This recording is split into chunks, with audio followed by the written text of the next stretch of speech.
VW, for so long the king of car makers. Only then we found out that it wasn't the Messiah, just a very naughty boy.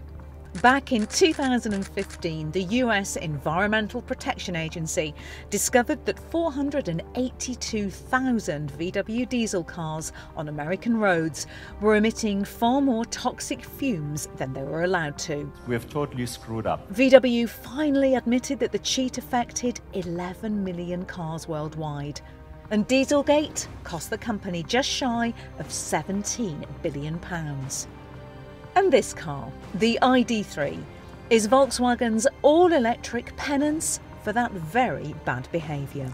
But before I tell you all about the car that we've waited a long time to drive, please don't forget to comment, like and subscribe to our channel, and check out all our reviews and advice over at electrifying.com.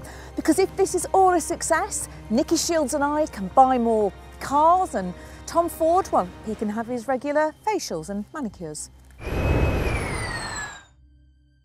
The ID.3 is Volkswagen's first purpose-built all-electric car, and it has finally landed in the UK after quite a wait.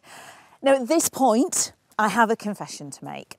I come from a family of complete VW fanatics. We've owned everything from camper vans to classic Beetles. I've driven loads of Golfs over the years, and I learnt to drive in my parents' Beetle. So, you know, I have high hopes for this car. There's a lot resting on it, and I don't want to be disappointed.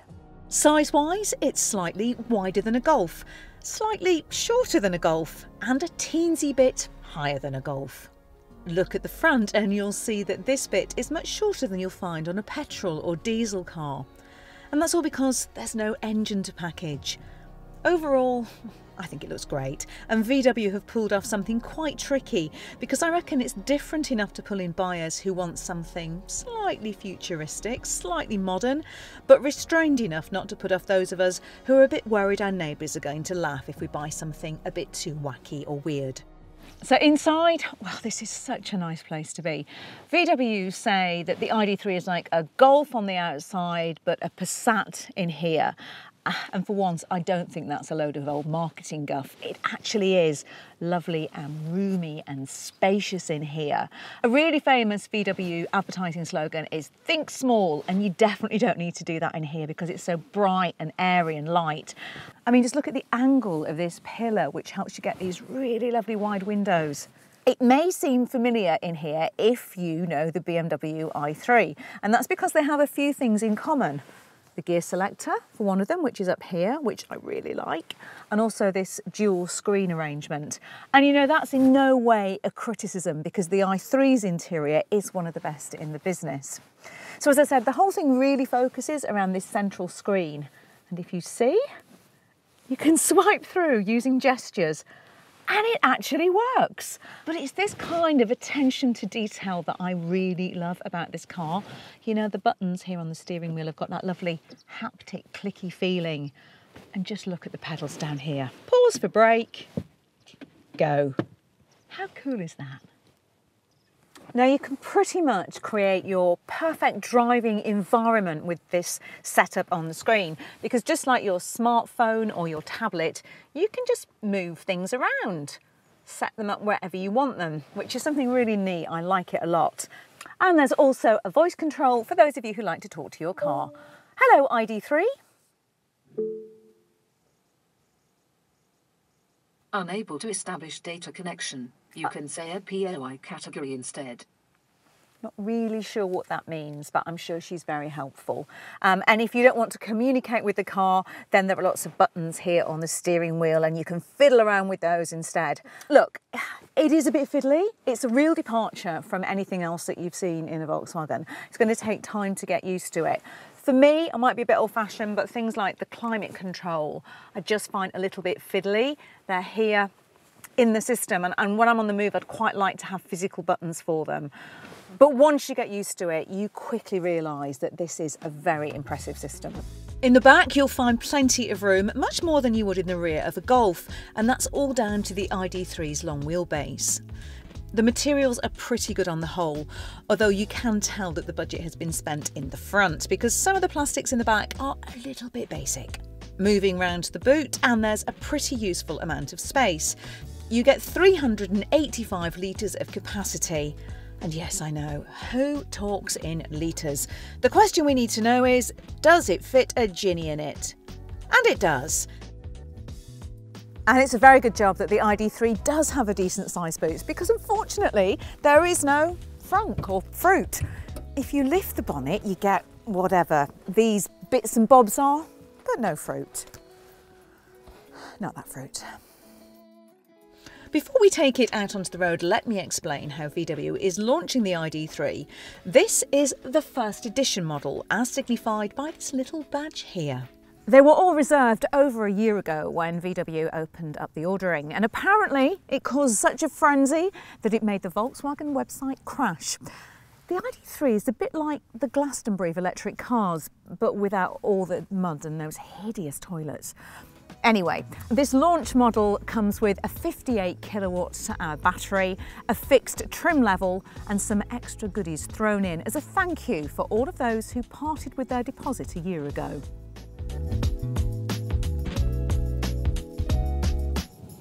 So come on then, what's the ID.3 like to drive? Well, I have to say, VW have done a very good job with that too. The suspension setup is particularly impressive. You know, it's firm, but not too firm.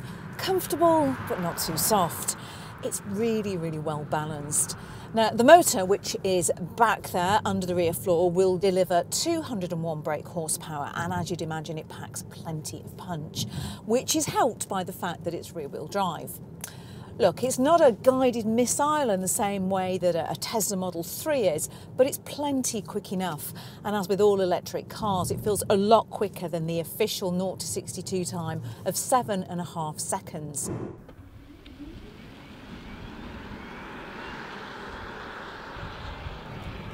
Now, one characteristic of electric cars that I really love is regenerative braking. And you can adjust the amount of regeneration on the ID.3 through the gear selector here. Put it forward into B mode and you get maximum regen. You can feel it putting the power back into the battery, but I think I'd like a little bit more from it. It doesn't quite give you that one-pedal driving experience that you get in BMW i3 or in the Nissan Leaf. And as I said, it's a characteristic of those cars that I really like. In terms of ride and handling, well, it all feels very Volkswagen. It's smooth, it's quiet, it's comfortable, everything you expect a VW to be. You can feel the weight a little when you're on twisty sections of road, but all in all, VW has struck a really good balance between agility and comfort. I also need to mention the seats, which don't look that impressive, but actually are really comfortable and supportive, which I wasn't expecting. Nor was I expecting the interior to be this nice. Now, I'm sure loads of you are hitting the comments to disagree with me here. That orange, the horrors of a white steering wheel, how are you going to keep it clean? But look, folks, all I will say is that other colour options are available, as is soap and hand sanitizer to keep your hands clean and protect the lovely white steering wheel. There have been a few other grumbles that the interior is a little, let's say, cost conscious. And yes, there are some hard plastics around the place, notably down here in the doors. But overall, I just think this is a lovely place to be. Now, VW are expecting lots of customers to be completely new to electric. So they're trying to make things like charging as easy as possible. The charging port is here at the back of the car, and it is a pretty standard affair. It's a CCS connector with the Type 2 connector just here at the top. One thing I really like about it is that the cover for the Type 2 is actually built in to the charging flap. It sort of encases it, so you don't need to mess about taking it off. It's just another example of the really nice attention to detail on this car. All of these first edition models can rapid charge at 100 kilowatts, but the standard production cars will only be able to charge at 50 kilowatts. You will be able to specify faster charging as a cost option though, which I do think is a little bit mean of VW, particularly when you consider the plans to increase the numbers of ultra-fast chargers. Now, if you're using a 150 kilowatt hour rapid charger, you can charge from 10 to 80% in around 30 minutes, and this will add about 150 miles of range.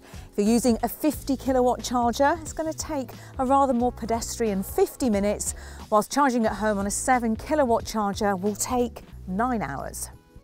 Volkswagen supplies a Type 2 cable and a granny charger as standard if you do opt for the 3-pin approach, and we advise you to do this only if you're really in a fix.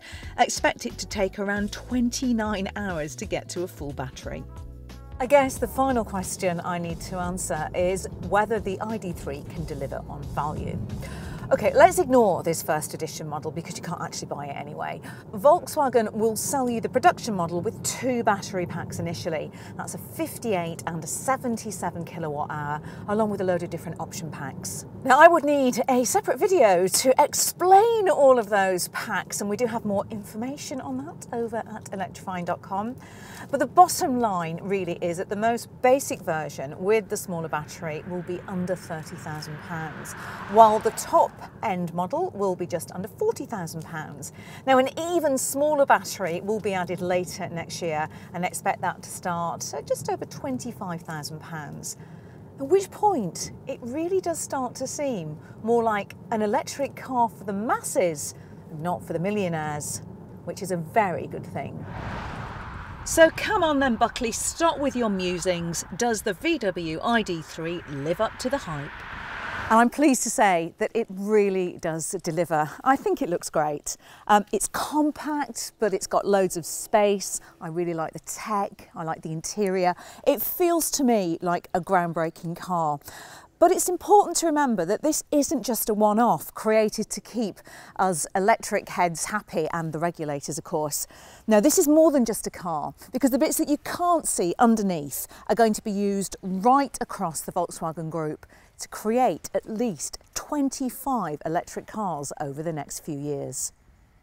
The forthcoming Skoda Enyaq, the Seat Elborn, and even the new VW campervan, which I am very, very, very excited about, will all use the same battery and motor framework. This car is the beginning of Volkswagen's electric revolution. So as devastating as Dieselgate was for the brand and its customers, I guess something good did come out of it in the end. And if you want to see how the ID.3 fares against the competition, then check out our video of the ID.3 Nissan Leaf battle. For all the latest news and advice on electric cars, head over to electrifying.com. And please don't forget to subscribe, like and follow.